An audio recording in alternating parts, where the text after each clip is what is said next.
오늘도 말씀을 깨닫는 은혜와 함께 하나님 나라를 누리는 복이 있기를 주님의 이름으로 축원합니다. 제가 목사님들하고 운동을 하는 모임이 있습니다.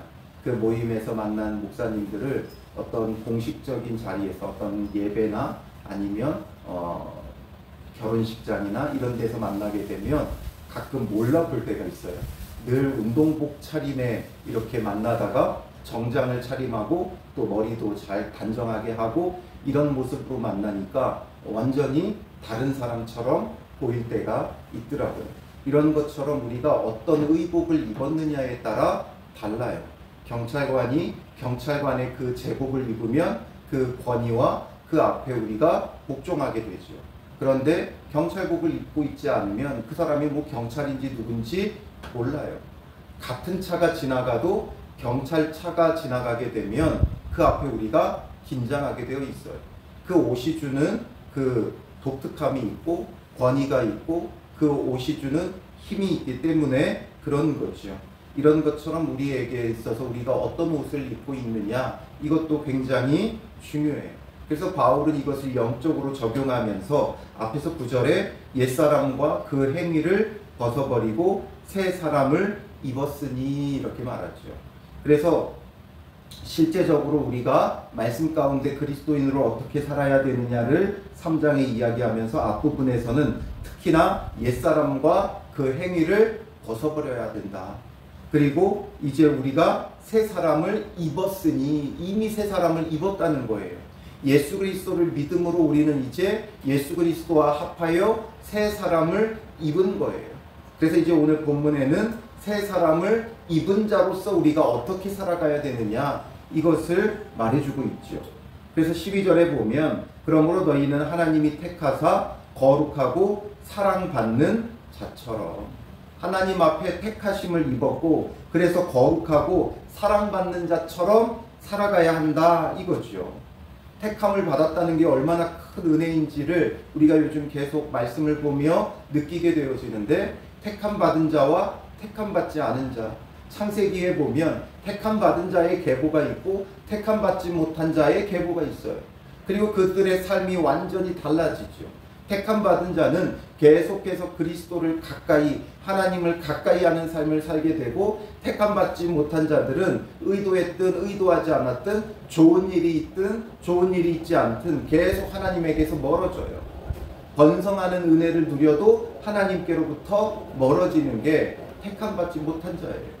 그러니 택함 받았다는 것, 무엇 때문인지 우리는 알 수도 없지만 택함 받아 예수 그리스도를 믿었다는 것 자체가 너무나 놀라운 은혜이지요.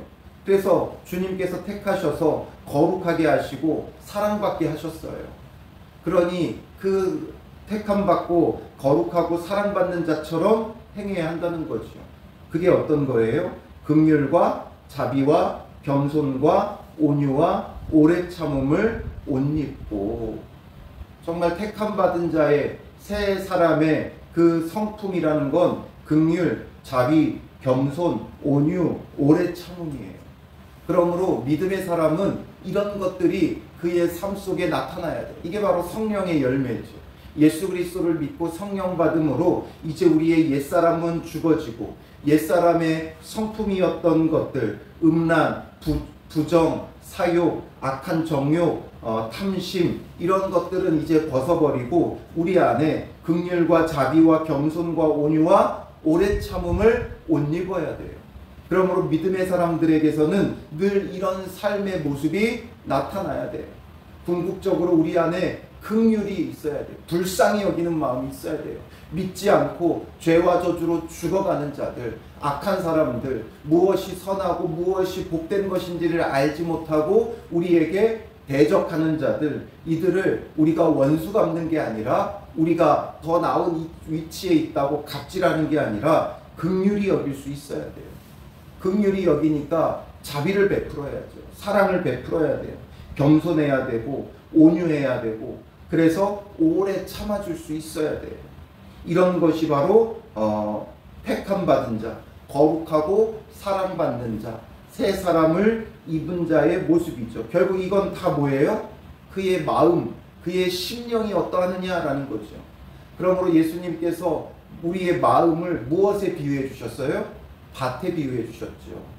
길가와 같은 마음, 또 돌밭과 같은 마음, 가시덤불과 같은 마음, 그 다음에 좋은 땅과 같은 마음이죠. 다른 마음들은 절대로 열매 맺지 못해요. 오직 좋은 땅만 열매 맺어요. 그러니 우리가 좋은 땅과 같은 마음의 밭, 착하고 좋은 마음, 그게 무엇이냐? 착하고 좋은 마음이란 긍휼과 자비와 겸손과 온유와 오래 참음과 이런 것들이 좋은 마음이죠. 이런 마음이 있어야 말씀으로 열매를 맺을 수도 있는 거예요. 이런 마음이 없으면 우리의 마음은 결코 하나님의 말씀에 순종하지 못하고 열매 맺지 못한다라는 거죠. 우리가 번번이 음란과 부정, 사욕, 정욕, 탐심 이런 것들이 가득해서 분하고 노여움과 악의와 비방과 입에 부끄러운 말과 거짓말을 하는데 어떻게 열매를 맺을 수 있겠어요? 그러니 우리가 정말 말씀에 순종하는 자가 되려고 한다면 말씀만 많이 본다고 되는 것이 아니라, 말씀만 많이 배우고 연구한다고 되는 것이 아니라, 우리 안에 본질적으로 악한 옛사람의 모습을 벗어버리고 긍휼과 자비와 겸손과 온유와 오래 참음으로 옷을 입어야 돼요. 근데 누가 몰라서 이게 안 됩니까? 우리의 마음이 이미 자꾸만 분하고 노하고 결국 욕심과 정욕과 탐심을 따르는데, 우리가 마음으로서는 원이로되 육신이 약해서 이게 되지 않아요. 그럼 어떤 사람이 이런 마음을 품어야 되느냐? 즉 철저히 자기의 악함과 불의함과 죄인됨을 깨달아야 돼요. 자기가 죄인이라는 걸 깨닫는데, 내가 정말 죄인이라는 걸 깨닫는데 분하고 노엽고 화낼 수 있어요. 법정에서 재판을 받을 때 화를 내는 사람과 정말 묵묵히 아무 소리도 못하는 사람이 있어요. 어떤 차이예요? 자기가 정말 죄인이라는 걸 반성하는 사람은 묵묵히 아무 소리도 못해요. 그런데 자기의 죄가 없다고 생각하는 사람은 어떻게 해요? 분내고 화내고 억울하다고 하고 할 말이 많죠. 결국 자기의 죄를 뉘우치고 깨닫는 사람과 그렇지 못한 사람의 차이예요. 우리의 모습도 마찬가지예요. 주님 앞에 내가 철저히 죄인이라는 걸 깨닫고 회개하고 돌이키는 자라면 우리는 어떻게 하겠어요? 아무 소리 하지 못하는 자가 돼요.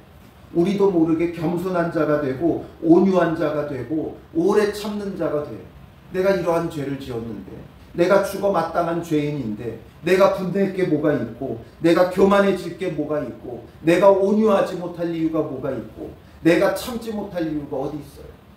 내가 죄인이라는 걸 철저히 깨닫는 자, 회개하는 자, 그래서 예수 그리스도의 십자가의 보혈의 은혜밖에 없는 자는, 이것을 깨닫는 자는, 주님의 십자가 보혈의 은혜로 나아가는 자는 자신도 모르게 긍휼한 자가 되어 있어요. 자비한 자가 되어 있어요. 겸손한 자가 되어 있어요. 온유한 자가 되어 있어요. 오래 참는 자가 되어 있는 거죠. 그러니 주님 앞에 오늘 내가 어떤 모습으로 서 있는가? 너무나도 떳떳하게 서 있으면 결국에는 옛사람의 모습이 우리 안에 올라올 거예요. 억울하니까 분노하게 되어 있고, 화내게 되어 있고, 노엽게 되어 있고, 우리 악한 생각으로 악의를 품게 되어 있고, 남을 비방하게 되어 있어요. 그런데 내가 정말 죽어 마땅한 죄인이라는 걸 교리적으로만 아는 게 아니라 내가 온 마음으로 느끼고 깨닫고 고백하는 자라면 이게 되는 거예요. 그래서 내가 주님 앞에 얼마나 불의하고 악한 죄인이었던가, 내가 주님을 떠나 원수로 행하는 악한 자였던가, 내 안에 얼마나 악함과 욕심과 탐심과 정욕과 음란함이 가득한가, 이런 것들을 볼 수 있는 사람이 되어지면, 이런 나의 모습을 보기를 힘쓰는 자가 되어지면 이런 모습이 나타나는 거예요. 그러니 나도 죄인이고 너도 죄인인데 남의 죄를 비난할 게 없죠.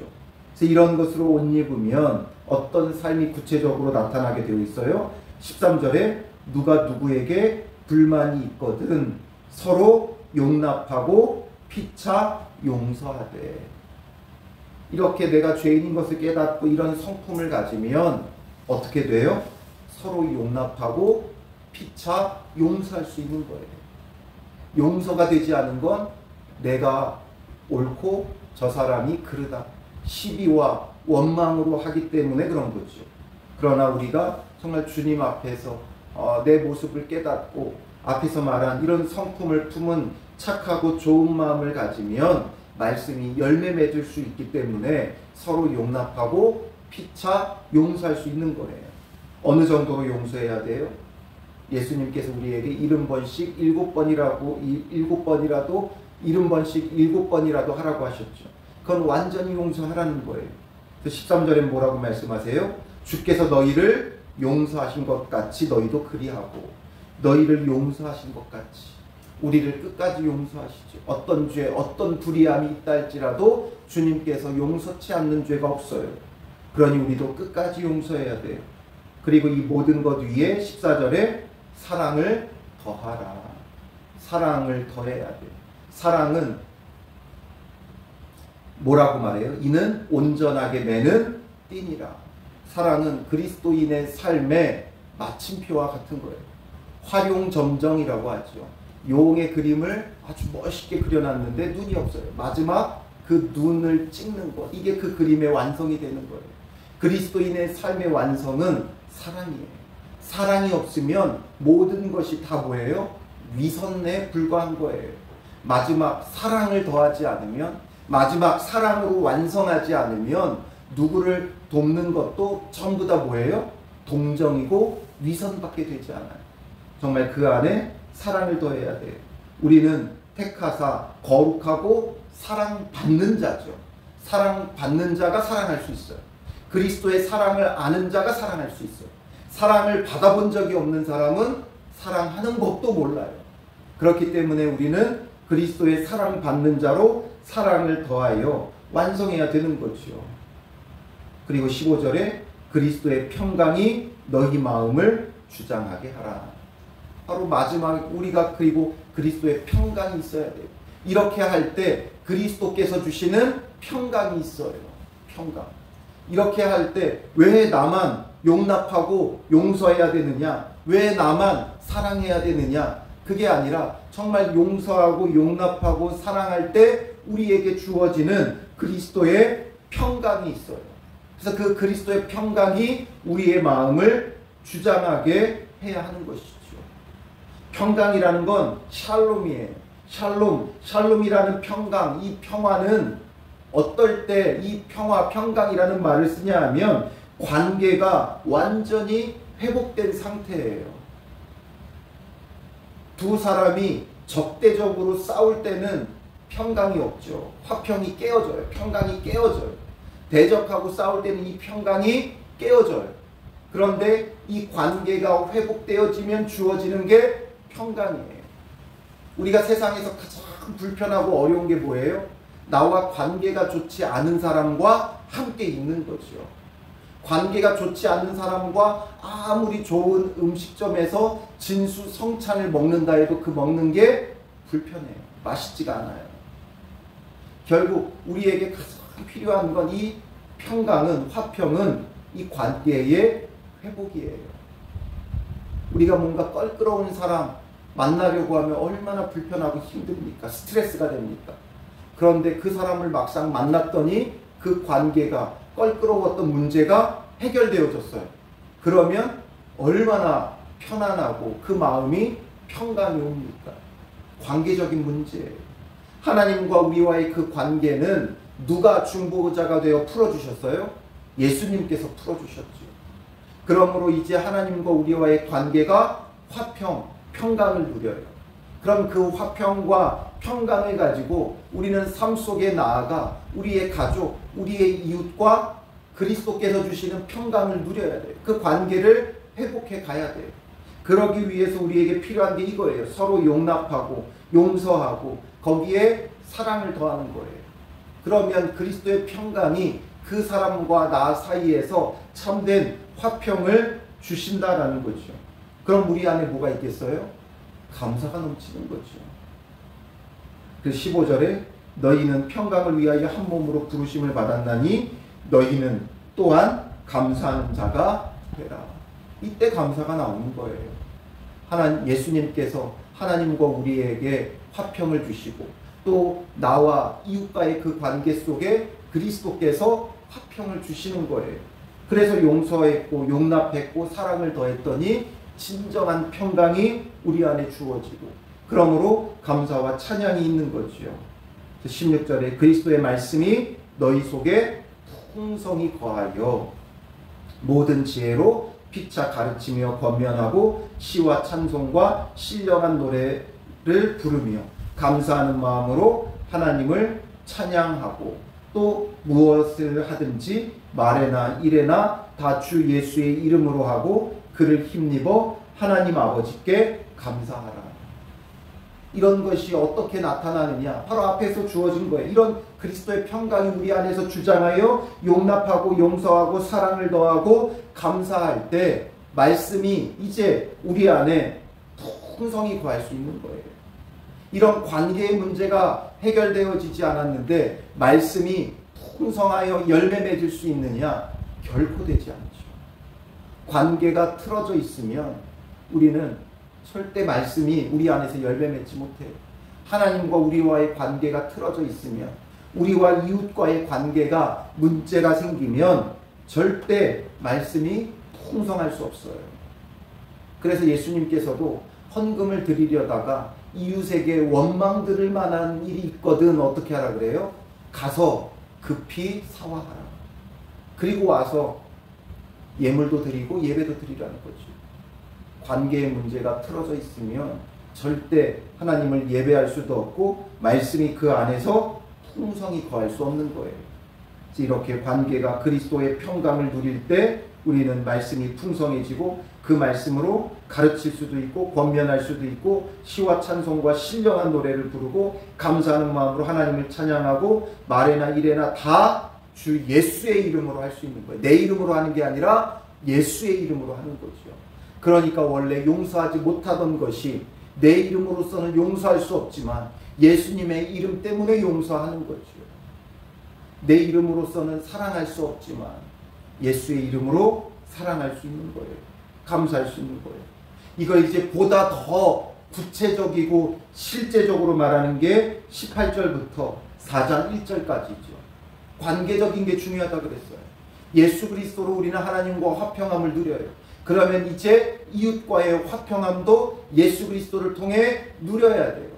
그러려면 어떻게 해야 되느냐? 먼저 18절에 아내들아 남편에게 복종하라. 이는 주 안에서 마땅하니라. 남편에게 복종할 때 어떻게 복종해야 돼요? 긍휼과 자비와 겸손과 온유와 오래 참음으로, 거기에 사랑을 더하며 복종해야 되는 거죠. 이때 아내는 남편과의 관계를 회복하여 그리스도의 평강을 누릴 수 있는 거예요.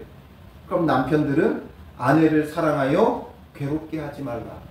아내를 괴롭게 하지 말라는 거예요. 무엇으로써? 긍휼과 자비와 겸손과 온유와 오래 참음으로 사랑을 더하여서. 이렇게 남편은 아내와 그리스도의 평강을 누려야 되는 거죠. 자녀들에게는 20절에 모든 일에 부모에게 순종하라. 이는 주 안에서 기쁘게 하는 것입니다. 부모에게 순종함으로써 그 관계를 회복하며 그리스도의 평강을 누려야 하는 거지요. 또 아비들에게는 너희 자녀를 노엽게 하지 말지니 낙심할까 함이라. 자녀를 노엽게 하지 않음으로써 그리스도의 평강을 누려야 되는 거예요. 또 종들에게는 모든 일에 육신의 상전에게 순종하되 사람을 기쁘게 하는 자와 같이 눈가림만 하지 말고 오직 주를 두려워하여 성실한 마음으로 하라. 무슨 일을 하든지 마음을 다하여 주께 하듯 하고 사람에게 하듯 하지 말라. 이는 기업의 상을 주께 받을 줄 아나니 너희는 주 그리스도를 섬기느니라. 불의를 행하는 자는 불의의 보응을 받으리니 주는 사람을 외모로 취하심이 없느니라. 종들에게는 모든 육신의 상전에게도 순종하되 주께 하듯 하라는 것이죠. 종들에게 더 많은 규율을 주고 있어요. 왜냐하면 그리스도 안에서 종이나 자유인이나 다 동등하다고 하니까 이 종들이 게으른 종이 되어버리는 경우가 많다는 거죠. 너나 나나 똑같다라는 거예요. 그러니까 종으로서의 신분을 분명히 지키라는 거죠. 그래야 그리스도의 평강이 종이 누릴 수 있는 거예요.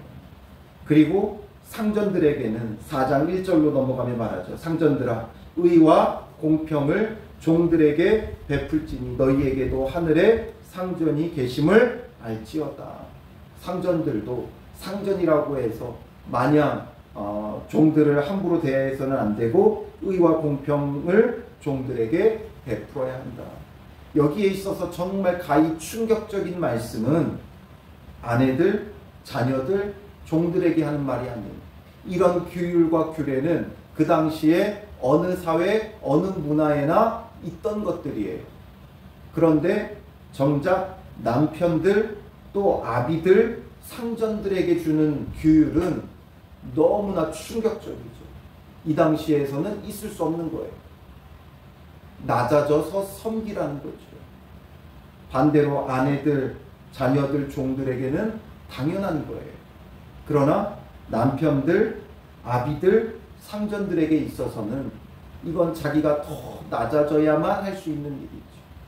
낮아져, 겸손히 섬길 때, 낮아져, 긍휼할 때, 자비를 베풀 때, 겸손할 때, 온유할 때, 오래 참을 때, 사랑을 더할 때만 가능한 거예요. 그래서 우리가 남에게 요구하는 게 아니라 내가 감당함으로 누리는 거예요. 아내는 아내로서 이렇게 할 때 그리스도의 평강을 누리는 거예요. 그리스도의 평강을 누리게 하라고 남편에게 요구하는 게 아니라 내가 이렇게 할 때 오히려 그리스도의 평강을 누리는 거죠. 남편들도 이렇게 할 때 그리스도의 평강을 누리는 거예요. 자녀들도, 아비들도, 종들도, 상전들도 내가 이렇게 하는 게 억울하고 내가 이렇게 하는 게 손해나는 게 아니라 이렇게 할 때 그리스도의 평강이 내 안에 있어요. 그리고 이 그리스도의 평강이 있을 때 말씀이 우리 안에서 더욱 풍성해져 열매 맺을 수 있다는 거죠. 골로새서 이 말씀을 통해 정말 우리에게 주는 귀한 말씀이에요. 그리스도의 평강으로 말씀을 맺으려면 우리가 먼저 이렇게 행할 때 가능하다는 거죠. 그래서 오늘 하루도 우리가 그리스도의 평강이 우리의 마음을 주장하게 해서 정말 말씀에 열매가 있는 복 있는 하루 되시기를 주님의 이름으로 축원합니다. 기도하겠습니다. 살아계신 아버지 하나님, 우리는 여전히 옛사람을 벗어버리지 못해 우리의 감정의 노예가 되어 있고 우리 안에 있는 여러 가지 욕심과 탐심, 정욕과 불의함, 음란함 이런 것으로 인하여 분함과 노여움과 악의와 비방과 부끄러운 말과 거짓말이 우리 안에 끊이지 않는 모습을 보게 됩니다. 이런 우리의 옛사람의 모습을 주님 용서하여 주시고 예수 그리스도의 십자가 사랑을 받았음에도 불구하고 여전히 이렇게 죄인된 우리의 악한 모습을 주님 부끄러워하게 하시고 회개하고 돌이키며 그러므로 우리가 주님 앞에 죄인됨을 철저히 깨닫고 우리가 죄인이기에 긍휼할 수밖에 없고 자비할 수밖에 없고 겸손할 수밖에 없고 온유할 수밖에 없고 오래 참을 수밖에 없는 철저히 회개하는 자가 되게 하시고 그러므로 서로 용납하고 피차 용서하고 사랑을 더하여서 그리스도의 평강이 우리 마음을 주장하게 하여 주시옵소서. 우리가 아내의 위치에 있든 남편의 위치에 있든 자녀의 위치에 있든 아비의 위치에 있든 종의 위치에 있든 상전의 위치에 있든 우리가 먼저 서로 용납하고 용서하며 사랑을 더하여 그리스도의 평강을 누리는 자가 되게 하시고 그리스도의 평강을 누릴 때 우리 안에 정말 주님의 말씀이 흥왕하며 열매 맺고 부흥케 하시는 하나님의 은혜의 역사가 있게 하여 주시옵소서. 오늘 하루도 우리 마음 가운데 그리스도의 평강으로 주장하여 주셔서 용납하고 용서하고 사랑을 더하며 살아갈 수 있는 정말 주의 이름으로 예수의 이름으로 행하는 믿음의 사람들이 되게 하여 주실 줄 믿사오며 예수님의 이름으로 기도합니다. 아멘.